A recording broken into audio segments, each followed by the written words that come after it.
深田萌さんや平野宇龍さんの立候補を応援しよう。日本人のための日本人による政治を目指せ。皆さん、今こそ日本人のための日本人による政治を目指して深田萌さんや平野宇龍さんの立候補を応援しようではありませんか。今勇気を出している日本人の女性は日本を取り戻すために立候補しているのに、一体日本の男性は何をしているのでしょうか。できれば元プロレスラーだった前田明さんも日本の男性を代表して中国共産党支配の日本政治からの脱却を目指して立候補してほしいものですね。というのも、現在の日本の政治体制はもはや日本人のための政治ではなく、中国共産党のための媚び中政治体制となっているからに他なりません。それはこれからお話しする税金を支払っている日本人よりも税金を支払っていない中国人への優遇政策が日本で確立されてしまっていることから証明できるのです。現在の日本は中国超限戦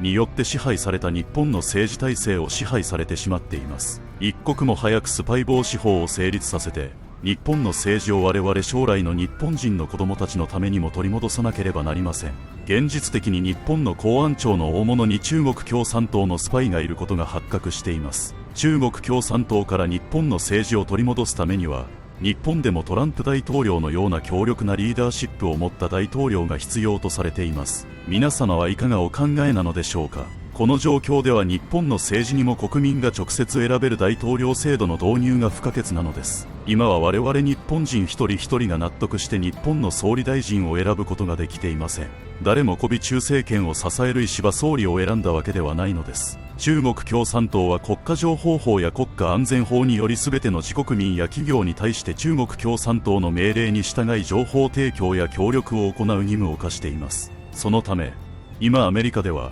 トランプ政権になってから全ての中国人のビザの取り消しを実施しています。特に中国人留学生の追放を始めているのです。そんな中で日本は中国人を5年で帰化させ、政治家や裁判官、教育者に育て上げています。また、中国留学生に多額の生活支援金と奨学金を与えて情報技術の流出者、スパイを日本の税金を使って育成しているのです。なぜ日本の若者を日本のリーダーに育成しようとはせず、情報スパイと考えられる中国人を育成しているのでしょうか。日本の固有の領土や土地も中国共産党に買い叩かれ、すでに日本は中国の占領状態にあることを認識しなければならないのです。やがては日本が世界で誇れる戸籍制度も消滅させられて、本来の日本人が中国人と区別がつかなくなってくるわけなのです。それゆえに、日本人による日本人のための政治体制を取り戻すために、一人でも多くの日本人の政治家を国会に送り出す必要があるのです。本来の政治家とは国民への奉仕精神を有して、自己の利権にとらわれず、日本の将来を見据えた自己犠牲の精神が必要なのです。戦後日本を復興できたのはそういう自己犠牲的な政治家や企業家、官僚が存在していたのです。現在はそういう政治家や官僚が皆無の状態になってしまっているという危険な状態なのです。そこで日本国民は一致団結して、日本の政治家として立候補をしている自己犠牲的精神を有し、日本のために活動を目指している深田萌さんや平野宇龍さんを応援しようではありませんか。いや絶対にすべきなのです。国防動員法や国家情報法に拘束されている中国帰化人を日本の政治家や官僚、裁判官、教育者、自衛隊員に採用してはいけないのです。アメリカではそういうことを法律で禁止していますが、日本では自由に野放しになっているので大変危険な状態なのです。ところで、このチャンネルは、極めて際どい内容を述べている関係でステルスバンを受けている可能性があります。私は多忙なゆえ、重要な時にしか発信いたしませんので、ステルスバンを避けるためにも、チャンネル登録と、いいねをクリックしていただければ幸いです。前回も申し上げましたが、現在、私は今、タイランドパタヤでプチ移住生活をしております。その理由は日本の健康保険や税金の支払いが高額になったことから、タイパタヤに移住を余儀なくされたのです。現在こんなにも、日本の税金や健康保険の支払いが高くなっている原因は外国人への無駄な補助や保証が、税金の上昇の原因ではないのかと思いこのコンテンツを作成いたしました。今回は、タイパタヤからベトナムのダナンへ旅行をしましたのでダナンの映像をご覧になりながら、お聞きになってください。今、日本国民が物価の高騰に苦しめられている中で、一番期待されているのは消費税の減税ですよね。消費税の減税をできない要因として日本の財政がギリシャより悪いと考えている石破政権はなぜ無駄な外国人への支出を排除しようとはしないのでしょうか。特に税金を支払っていない外国人への補助という無駄遣いを排除して消費税減税を実現すべきなのです。それは日本の政治が中国共産党からの資金援助で媚び中議員を生み出しているからだと思えるのです。特に媚び中議員は日本政治の根幹である岩屋を代表とする外務大臣や財務省などの重要な地位についており、中国共産党よりの法律を成立させているのです。特に消費税減税については外国人優遇の支出を抑えることで可能なのですが、そのことは今の媚び中政権では議論すらされていないのです。物価上昇で苦しんでいる日本国民にとっては食料品の減税が最も熱望されており、急務なのではないのでしょうか。当時の消費税を導入したのは全額社会保障に充てると約束して導入されていたはずなのです。実はこの約束が守られていないのです。今まさに消費税が全額社会保障に充てられていると思っていた日本国民は、消費税の約 30% も外国人観光客や外国企業も含めた輸出企業に還付されている事実が明るみになってきているのです。日本の国民が財務省解体デモを起こしてまでも消費税の減税を要求しているにもかかわらず、現在の自民党政権は消費税減税には財源がないという理由でその実現には極めて難色を示しているのです。しかしここで消費税を減税するための財源は生活保護や留学生への奨学金など外国人への補助給付をやめることで可能なのです。日本での税金をまともに支払わない外国人への無駄な支出を削減することで消費税の減税が可能なのではないのでしょうか。というのも、外国人は母国で保有する資産の所得は母国への納税義務があることから、日本の税金をまともに支払わない構造になっているのです。しかも来日して1年後に全ての税額評価の所得が明らかにされるので、来日した年は無所得として日本の税金が課せられないのです。そこで生活保護など母国で裕福な外国人も日本の税金を全く支払わなくとも受給できてしまうのです。このような現在支給されている巨額な外国人への生活給付金、生活保護、医療保険のただ乗りや中国留学生への奨学金などの無駄な支援や補助などを削減することで、日本の消費税の減税、とりわけ食料品に関する消費税減税を実現することが可能なのではないのでしょうか。我々日本人が中国で生活すると日本と同様に中国政府から生活給付金、生活保護、医療保険のただ乗りや日本人留学生への奨学金がもらえるのなら相互主義で納得ができるのです。しかしそうではなく、日本人は中国では自費で民間の医療保険に加入し、生活保護も奨学金ももらえないので不公平気はまりません。現在、石破総理は参議院対策でせっかくコストをかけて徴収した税金から給付金10万円を無駄に配るというように愚かな選挙対策としてのご機嫌取りを行おうと考えているようですね。そんなことをすることよりもむしろ外国企業や外国人に還付金として使用されている消費税分をせめて食料品だけは除外してほしいものですね。現在日本で起こっている財務省解体デモは日本人の税金が所得の半分以上も社会保障を含めて税金に搾取されている日本国民の怒りの表れでもあるのです。しかもその根源は税金を支払った日本人への福祉に使用されずに税金をまともに支払わない外国人に使用されている構造が危機的な状況にあることを認識しなければなりません。貨幣の信頼を保つためには、ここでは政府支出の無駄を省き、国債発行に頼らない政府運営、つまりここでは小さな政府によるスリム化した経営原則の導入が必要なのです。現在アメリカでトランプ減税をめぐってイーロン・マスクが激怒しているように、政府の支出を削減する経営努力なしでの国債頼りの政策は大変危険なのです。さすがに経営感覚の鋭いイーロン・マスクは政府支出の無駄を省き、国債残高の縮小を訴えているのです。イーロン・マスクと人気取りを優先するトランプ大統領との対立はイーロンの主張が正しいように思われます。つまりここで私が言いたいことは、日本の MMT 論者もまずは消費税を減税するために日本政府の国債発行だけに頼るのではなく、まずは政府の無駄な出費を削減する痛みの伴う政治改革が重要だということなのです。とりわけここで繰り返して主張している外国人、とりわけ中国人への過大な補助支出を抑えることが先決ではないのでしょうか。そのことによって食料品への消費税撤廃が可能なように考えることができるのです。特に中国人の消費税の輸出免税制度を悪用した事例が多数発生しています。彼らは健康保険をただ乗りし、しかも保険料も滞納しているケースが多いのが実情なのです。我々日本人が中国に行くと自ら民間の健康保険に加入するように、中国人の健康保険は自費で民間の保険に加入させるべきなのです。ここでは税金を支払っている日本人よりも日本の税金をまともに支払っていない中国人に優遇されている日本政府の政策の無駄を省くことが最も重要なのです。財政の健全化をせずに財務省が財政支出を国債に頼れなくなると単に国民からの税金を増やしていこうとするわけなのです。生活が苦しく結婚もできない若者を苦しめている現在の高額な日本の税金を減らすためには、何といってもまず第一に痛みを伴う政治改革。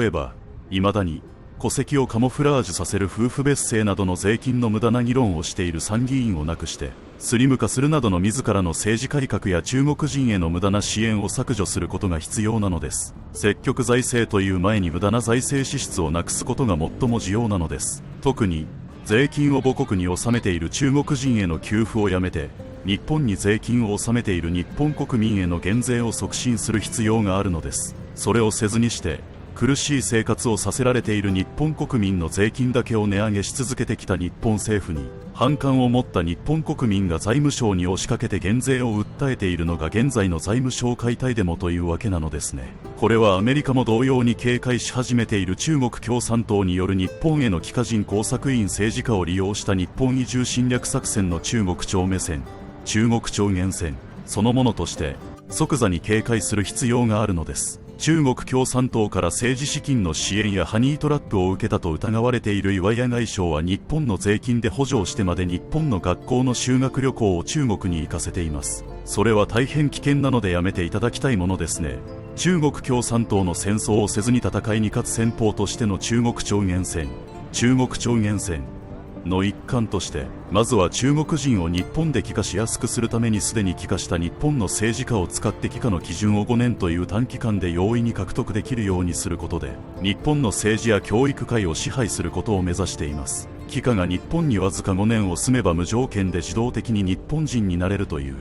馬鹿げた法律というのは世界中を探してもどこにも例はありません。日本人が中国に帰化するためには中国に特別な貢献をすること、高学歴専門技術者、中国人配偶者との長期婚姻をすることなどが厳しく審査されています。特に世界中の法律を見てもその国に帰化するためには10年以上も居住する永住権取得が前提になっているのが普通なのです。しかしながら日本では中国の国家情報法や国防動員法により拘束を受けた中国人が永住権取得の基準である10年の半分のわずか5年間で可能になっています。たとえ日本語を喋れなくとも日本人に慣れているという恐ろしい現実があるのです。これは永住権取得よりも帰化の方が簡単であるという隠れ蓑になっているのです。本来帰化というのは簡単に取得できるものではなく非常に困難なことで他国の人は普通はなれないのが原則なのです。しかしながら日本では簡単に5年住めば日本人になれるというのは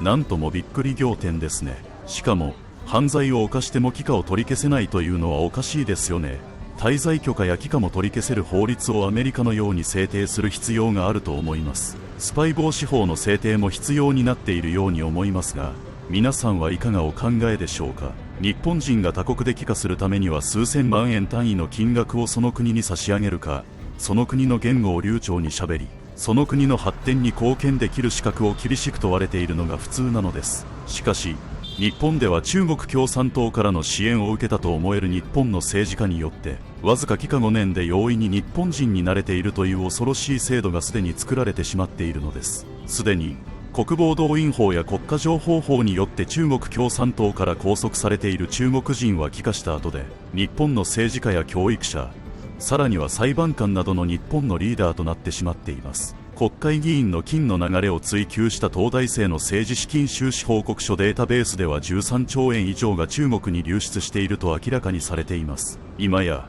日本の政治家の 65% が帰化人と言われており、中国に有利な法律が国会で作られているのです。帰化したと思われる日本の国会議員が曽祖父の時代に日本国籍を取った安倍晋三をはじめ、岸田文雄、野田佳彦、蓮舫、福島みずほ、福山哲郎などであるというのは本当なのでしょうか。このように日本は5年住んで帰化した人が簡単に政治家になれて政治活動をしてしまう恐ろしい国なのです。特に帰化した中国人は国家情報法により永遠に中国共産党のスパイとして活動するか、または国防動員法による中国軍の戦兵隊として活動するのです。そのことが本人の意思にかかわらず強制的に義務付けられているのです。日本の政治は日本人が日本人の子孫のために行う必要があるので、日本人のための日本人による政治体制を確立しなければなりません。現在財政危機に直面している現在のアメリカは中国による日本侵略から日本を守ってはくれず、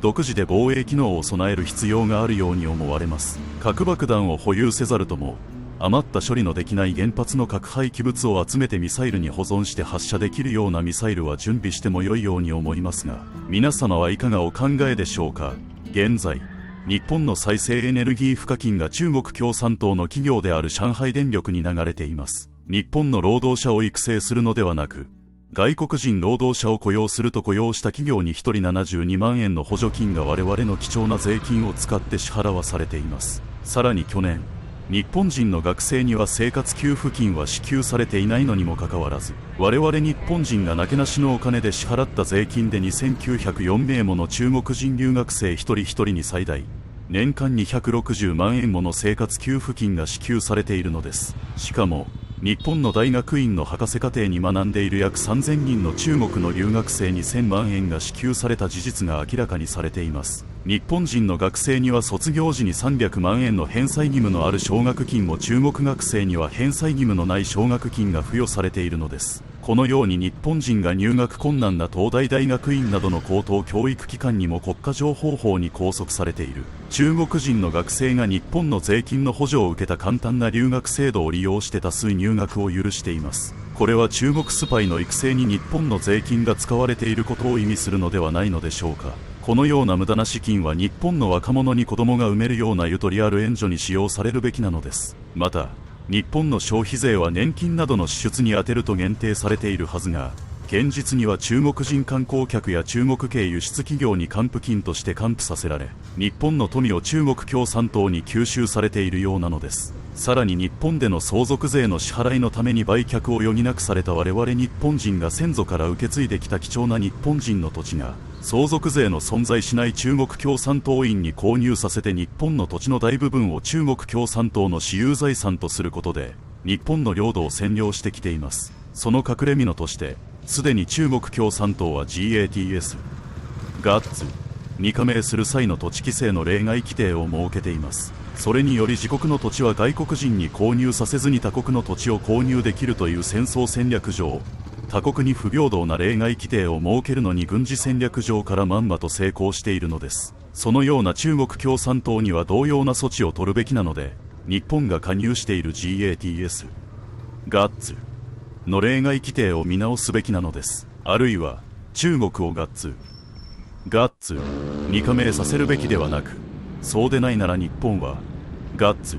GATS の軍事戦略上不平等な規制を見直すべきなのです。またアメリカが現在関税戦争を起こしているように無視し、現在中国も日本も同様に加盟している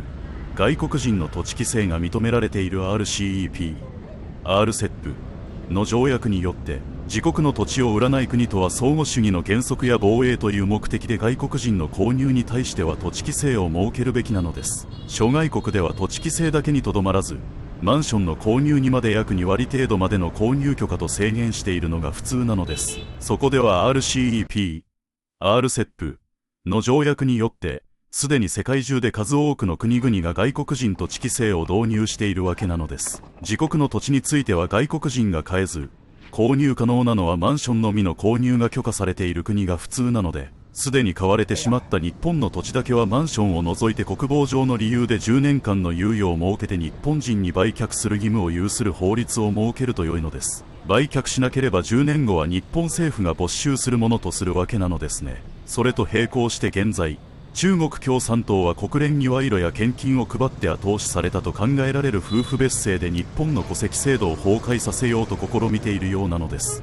そのことによって日本でのビザ緩和と永住権を中国人に取得させるか、あるいは日本人に帰化させやすくすることで、国防動員法で帰化後も常に中国共産党に忠誠を誓わされ、行動を指令される中国人老人や中国人留学生を数多く日本に移住または移民させることにまんまと成功しているのです。または公正な選挙を通して媚び中よりの政治家を育成したり、日本の政治家を買収やハニートラップにかけることで、日本の岩屋外相のような日本を代表とする政治家や教育者、裁判官という日本のリーダーに育て上げることによって、日本全体を中国共産党が中国に有利な制度づくりをすることで、戦争をせずに日本国民を支配するという大きな目的があるようなのです。特に中国からはアメリカでは禁止されている家族再統合、チェーンイミグレーションで移民した中国人が自分の親族の両親、特に中国老人を呼び寄せ日本の後期高齢者医療保険を利用して日本政府から補助の出ている老人ホームで介護するようになっているのです。言うまでもなくこのような中国老人は収入がないことから一度も日本の税金や保険料を支払わないで、日本国民の血税で成り立っている日本の健康保険にただ乗りできているのです。中国移住者や帰化人には年取った両親は一度も日本の健康保険や税金を支払っていないことで後期高齢者医療保険をただ乗りするような呼び寄せを禁止する必要があります。もともと中国人はいつまでも中国に納税しており、日本に移住後も中国の所得は永遠に中国共産党に納税義務があるのです。今こそ日本国民はこのことを肝に銘じて、現在の日本の税金を高騰させている中国超限戦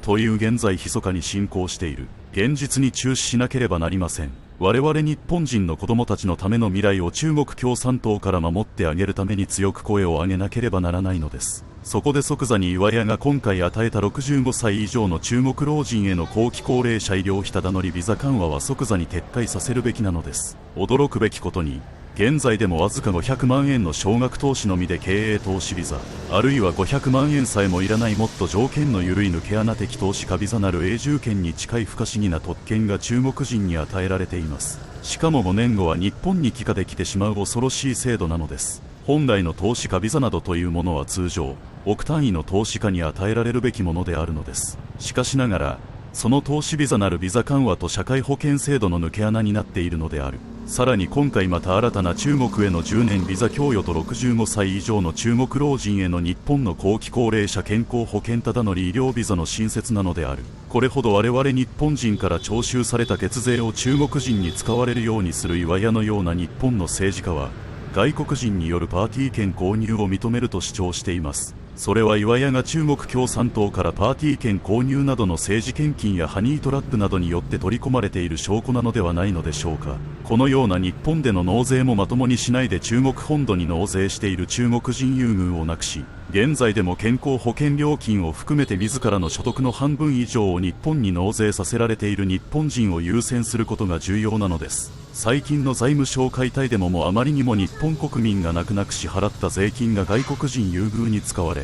日本国民の所得の半分以上も税金に取られていることへの不信感の表れなのです。このような本来非常に重大なことを議論しないで、中国共産党によって支持されたと思える選択的夫婦別姓などというくだらない無駄な議論をする国会議員は、税金の無駄なので参議院をなくすなどして半分にスリム化、削減すべきなのであります。中国共産党によって指令されたような議論をする必要もない中国共産党よりの夫婦別姓を議論する時間があったら、中国人に食い物にされている現在の日本の社会保障や日本の領土としての先祖から受け継いできた貴重な日本の土地を、日本国民のために中国共産党の密かな侵略戦争から守り抜くことを即座に議論する必要があるのです。特に今回岩屋が与えた65歳中国人老人は1年間滞在可能で更新ができ放題のビザとなっているので、現地での所得が評価できないことから日本の健康保険にただ乗り同然で加入できることになっているのです。岩屋は健康保険には入れないと説明しているが、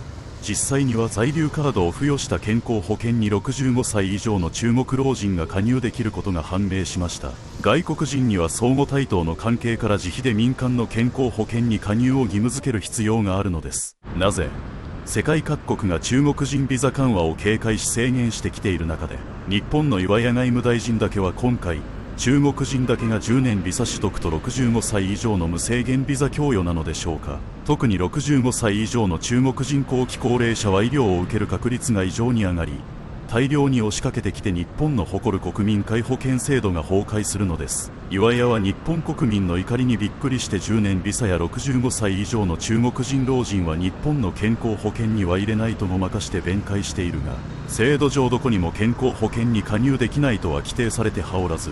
実際には滞在延長をすると現場の役所職員は65歳以上で90日間滞在した中国人老人の日本の健康保険への加入を断ることができないことになっており、日本国民の皆様は岩屋にごまかされないようにしてください。健康保険の加入条件が3ヶ月というのは現地の保険料金の算定が1年間遅れてくるので、加入条件を1年とすべきなのであり、現地の所得評価も加味できるようにしなければならないのです。というのも、なぜ全世界共通のビザ緩和なのではなく65歳の中国人のみの1年間ビザ緩和というのは極めて不可解なビザなのです。日本の健康保険料金は前年度の所得で計算されているのだが、外国人の場合には3ヶ月滞在のみで外国での所得が評価されていないので無料となり、ただ乗りで生活保護の申請も可能となっています。その点では過去多数の悪用された事例が報告されているのです。私が最近確認した情報によると、特に今回岩屋が与えた65歳中国人老人は1年間滞在可能で更新ができ放題のビザとなっている。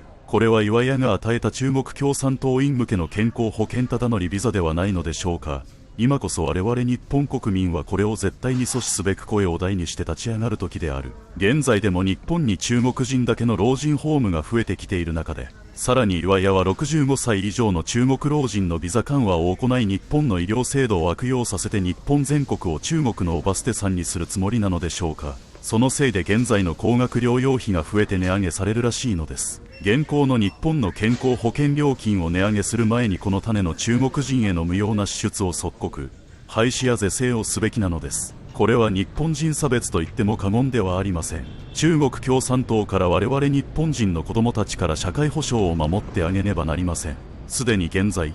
岩屋を含めて日本の政治家は日本国民への奉仕精神を失い、中国人帰化人や岩屋のように中国から賄賂や第三者を介したパーティ券購入に影響を受けた政治家に支配されているように思えるのです。しかも岩屋は外国人がパーティ券を購入することで日本が開かれた国になれると主張しています。このように現在、第三者を隠れ蓑にした中国共産党からの政治資金が日本の政治に悪影響を与えているのです。日本の政治家は国民のためではなく中国共産党の利益を優先することが懸念されています。このことから将来の日本は中国共産党に支配される非常に危険な状態にあると言わねばならないのです。いや、もうすでに支配されているのではないのでしょうか。今の選択的夫婦別姓も中国が国連に賄賂を配って買収した政治家により日本の国籍を破壊してスパイを日本に侵攻させる中国の超限戦の一環なのではないのでしょうか。日本の政治は日本人による日本人のための国益重視、トランプの主張するような日本第一主義でなければならないのです。日本の税金は日本人にのみ使用されるべきで、中国人に悪用されてはいけないのです。今こそ全国民が立ち上がり、将来の日本の子供たちのために中国人による中国共産党のための日本政治への関与や統制を防ぐ必要があるのです。日本もアメリカトランプ大統領のように日本国民一人一人が尊敬しうる日本の総理を選出できているのでしょうか。イーロン・マスクが政府効率化を目指すアメリカ第一主義による既得権益や天下りなどの打破が日本でも可能なのでしょうか。今こそアメリカ大統領のように日本の国民一人一人自ら日本人の大統領を直接選べるような大統領制を日本国民が選挙で主張することで導入すべきなのです。また、なぜ中国人は生活保護を日本でもらえているのでしょうか。日本の憲法に日本人にのみ支給すると規定されているように、中国人は生まれ育った中国で生活保護をもらうべきなのではないのでしょうか。また、なぜ日本人学生には奨学金が返済義務を持って給付され、卒業時には平均して300万円借金しているのに、国防動員法や国家情報法によって束縛されている中国人留学生には無償で支給されているのでしょうか。今すぐ中国人留学生の支援をやめて日本人学生に子供が産める余力を与えるべきなのです。特に中国人の日本生活保護者は中国に強制送還すべきなのです。千葉県の鴨川麗徳市立高校では約半分が中国人留学生であり、学費無料化の恩恵を日本の税金も支払わない中国人にも与えているという。恐ろしい税金の無駄遣いの現実もある。このような外国人への教育補助などを含めた生活保護や医療保険、生活給付金は日本の税金を支払っている日本人の困窮している人のために支給されているのです。生活保護は日本人のためにあるものなのです。日本人は生活保護をもらうのにも周囲の対面上記にして申請もしない人が多い中で、中国人は中国で豊かな人にまで我もと積極的に申請しているのです。例えば中国の元外交官の男らが新型コロナウイルス対策のコロナ支援金2530万円を騙し取ったという事実があるように、本国では裕福な中国人留学生や中国大使館の中国人職員にまで日本の支援金が悪用されており、中国での所得や資産が評価できずに給付されているのが現実なのです。特に外国人の所得評価は1年後になることから、来日3ヶ月では無所得となり生活保護が申請でき受給できてしまうことになっているのです。1年後も中国での所得を評価しても納税は中国になるので、1年後も日本での税金評価は日本での所得のみとなるのです。つまりほとんどの中国人が中国での資産や所得を日本では評価できていないことから、日本では無所得と評価されているのです。中国人は1年後も中国での所得は中国本国に納税しており、日本に移住後も中国の所得は永遠に中国共産党に納税義務があるのです。そのせいで来日して即刻日本の生活保護を申請するケースが後を絶たなくなっているのです。それに比例して年々日本人が支払う税金も高くなってくるわけなのです。外国人に日本人が汗水働いて支払った税金で支払われる生活給付金や医療保険は支給すべきではありません。人道上の理由と弁明するのであれば、相互主義の原則で本国での収入を調査できた上で、日本人も生活保護をもらえる国にのみ限定すべきなのです。中国人の土地購入についての GATS、ガッツの規定も中国は例外扱いされており、不平等なものになっています。そこで諸外国では生活給付金や健康保険は適用されていません。中国人の土地購入も GATS、ガッツの規定では大変不平等なものになっており、RCEP、RCEP 条約ではその GATS、ガッツの不平等な規定を見直し、外国人の土地規制が世界中で認められています。特に生活給付金や健康保険は日本国憲法にも日本人にのみ支給されると限定されているのです。なぜ日本人学生に生活給付金が支給されていないのに中国人留学生には支給されているか。生活給付金や健康保険は日本で税金を支払っている日本人にのみ限定すべきなのであり、我々日本人は中国人や中国人の生活保護者や中国人留学生の支援のために世界で最も高額な日本の税金を支払っているわけではありません。そのおかげで医療の質が低下し、日本人が支払う税金も年々高騰しているのと同時に、今後日本の社会保障を維持するためには、健康保険料金を 1.5 倍の値上げと同時に現在の消費税も 15% 以上にも引き上げる必要性が出てきているらしい。そもそもなぜ世界各国が中国人ビザ緩和を警戒し制限してきている中で、日本の岩屋外務大臣だけは今回、中国人だけが10年ビザ取得と65歳以上の無制限ビザ供与なのか、特に65歳以上の中国人後期高齢者は医療を受ける確率が異常に上がり、大量に押しかけてきて日本の誇る国民皆保険制度が崩壊するのです。岩屋は日本国民の怒りにびっくりして10年ビザや65歳以上の中国人老人は日本の健康保険には入れないとごまかして弁解しているが、制度上どこにも健康保険に入れないとは規定されてはおらず、実際には現場の役所職員は65歳以上で90日間滞在した中国人老人の日本の健康保険への加入を断ることができないことになっており、日本国民の皆様は中国共産党から政治献金を受けていると疑われている岩屋にごまかされないようにしてください。特に今回岩屋が与えた65歳中国人老人健康保険ただ乗り医療ビザは1年間滞在可能で更新し放題のビザとなっているので、本国の所得を評価せずに日本の健康保険にただ乗り同然で加入できることになっているのです。これは将来の日本の誇る健康保険の破壊につながってくるのです。今こそ我々日本国民はこれを絶対に阻止すべく声を大にして立ち上がる時なのです。現在でも日本政府の補助を受けた中国人だけの老人ホームが増えてきている中で、さらに岩屋は65歳以上の中国老人のビザ緩和を行い、日本の医療制度を悪用させて日本全国を中国のおバステさんにするつもりなのでしょうか。このような無駄な出費は全て日本の国際残高の積み重ねを助長しており、我々が痛みを感じずにいるのですが、これはいつかは円安とハイパーインフレにつながって日本国民の生活を破壊していくことになります。外国人生活給付をしたせいで現在の高額療養費も増えて値上げされるのです。現行の日本の健康保険料金を値上げする前にこのような中国人への無用な支出を即刻廃止や是正をすべきなのです。これは日本人差別と言っても過言ではありません。しかも日本人さえも特別な後期高齢者保険料金が上乗せされているのに中国人老人には無料なのでしょうか。岩屋が日本国民にひた隠しで弁明する観光業の経済効果に関しても、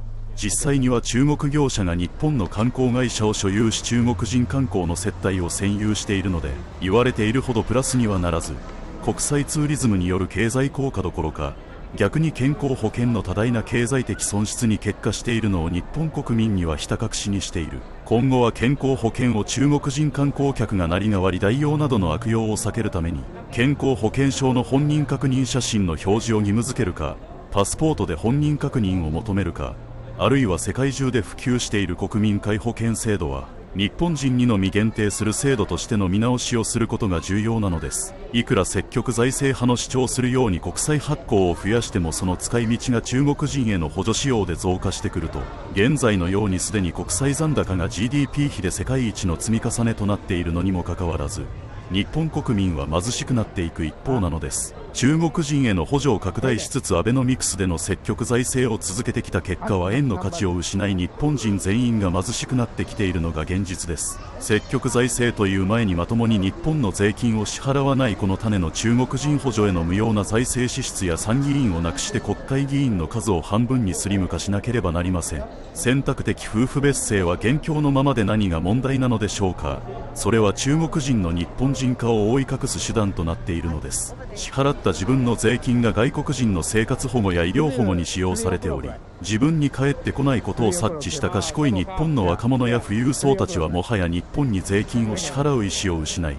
海外へ逃亡してきているのです。日本人も外交の相互主義という基本原則の中で中国での10年ビザや65歳以上のビザや医療保険の補助はないのか。岩屋の主張する経済効果や国際ツーリズムの観点からのビザ緩和というのなら今回の交渉では中国と対等に30日間のビザ免除の解放のみでよかったのではないのか。最近また人乳もウイルスという第2のコロナとして新たなパンデミックが大流行しており、死亡率は COVID-19 の20倍以上もあるようだ。2025年4月の新型コロナの陽性率が 16.2% で政府が公式に流行を認める異例の事態になっている。2025年5月には香港で1ヶ月に30人新型コロナで死亡しており、再流行の兆しを示している。中国各地で新型コロナウイルスの感染が再拡大しており、広州市の三甲病院に勤務する医師が感染後に急死した。中国当局は全国的に感染状況は落ち着きつつあると発表しています。このように中国政府は前回のコロナパンデミックと同様にまたもやこのことを巧妙に隠蔽している。最近アメリカのホワイトハウスで立証されたコロナ人口説では中国武漢研究所から漏れたと発表されている。日本も中国にはコロナ被害の補償を求めるべきなのです。特に中国に買われてしまった日本の土地を賠償金として確保することも考えてよいのではないのでしょうか。今後は中国人が日本に新たなウイルスを持ち込み侵入してくるのを早急に止めねばならないのです。この新たなパンデミックを理由にして即座に今回の中国へのビザ緩和を早急に廃止すべきなのである。岩屋が与えた10年ビザの中国人は日本で今回認められた90日間の滞在、つまり3ヶ月滞在すると中国での所得を無視して日本の税金を支払わなくとも日本の高額な医療保険に加入できるという、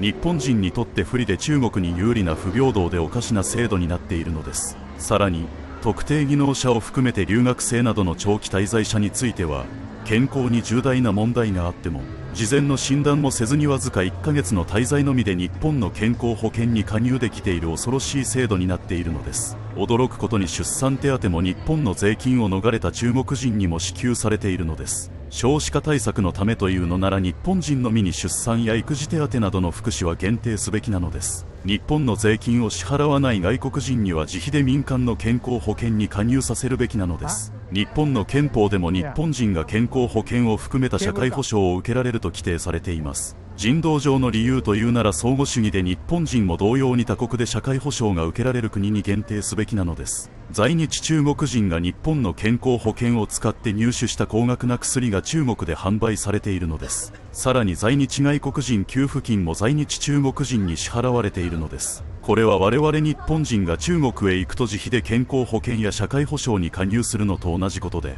外交の基本原則である相互主義として民間の保険を利用させるのは至極当然なことなのです。近い将来、日本の健康保険の値上げが決定されるようですが、その前に我々日本国民はこのような中国人の日本の健康保険ただ乗り制度の即時撤回と廃止を日本政府に即座に要求しなければならないのです。中国で発生したコロナ治療の時も日本の税金を支払わない中国人にも無料で治療させてきたのではないのでしょうか。積極財政派の日本人も減税を国債発行で賄う前に、まずこのような中国人への無駄な支出を排除しなければ、さらなる国債発行の増大により円通貨の価値が減少して日本国民全体の資産がなくなり貧しくなっていくことを認識しなければならないのです。それゆえに日本の医療保険は日本での税金を中国での所得を加味して1年後に支払った後で加入させるべきか、あるいは外交の相互主義の原則からは至極当然のごとく外国人には別途自費で民間の健康保険に加入させるべきなのです。日本人の税金は税金を支払わない中国人に使用するのではなく、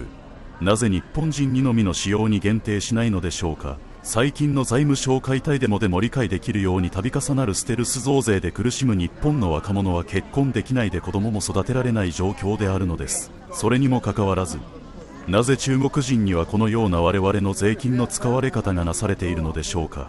全くこれほどまでに現在の日本の政治体制は中国共産党に支配されているという現実には驚くべきことなのです。中国の国家安全法や国家情報法、国防動員法などにより日本に滞在している中国人は中国共産党に対して台湾侵攻などの戦争時には中国軍の戦兵隊やスパイ工作員として忠誠を尽くすことが義務付けられています。中国人観光客や中国人長期滞在者などを含めてたとえ日本国籍を取得した帰化人であっても親族が中国に人質に取られていることからスパイ活動やテロ活動を中国共産党から強要されているわけなのです。そこでアメリカがそうであるように中国のスパイ工作員や戦兵隊となりうる中国籍帰化人を日本の政治家や公務員などを法律上日本のリーダーにするのを制限しなければいけません。中国、北朝鮮、ロシアなどの独裁国家とは彼らが民主主義国家と生まれ変わるまで日本が中国共産党との経済協力や日中友好などといって仲良くする必要などは全くないのです。アメリカが独裁政権の中国共産党を敵視しているトランプ大統領との協議をする前に現在の中国共産党との日中親善や協調などは全くの無駄で悪用されるだけなのです。さて今関税戦争でめちゃくちゃに非難されているアメリカのトランプ大統領なのですが、実はトランプ大統領が戦っている目的は自由主義経済の受益を享受しながらも自らは管理経済、例えば管理通貨制度による為替の管理、資本取引の管理や私企業の強制管理、産業スパイなどを活用した革新的技術の強制移転、情報の統制、国民への弾圧による独裁政治体制、自国の土地を国有化し他国の土地を買収し占領する体制などで他国に優位に立つことで米国を支配しようとしている中国共産党との経済でカップリングなのです。彼らは自国が経済発展して武力をつけると現在のロシアがウクライナで武力侵攻しているように自国の領土拡大を狙って日中経済協力で培った軍事力を使って日本を支配してくるのです。今や日本政府は自分たちの生活が苦しい中で支払った血税が日本で税金をまともに支払っていない中国人に使われていることに一刻も早く気がつくべきなのです。これは日本国民に奉仕精神を持ち日本を第一に考える政治家を選ぶことができていない選挙構造になっているからに他なりません。今や日本にも日本国民が直接選べる大統領制度の確立が望まれています。このことをぜひ日本国民に拡散をお願いいたします。我々日本の子供たちの明るい未来のために声を上げていく時なのです。それではまた次回にお会いいたしましょう。さようなら。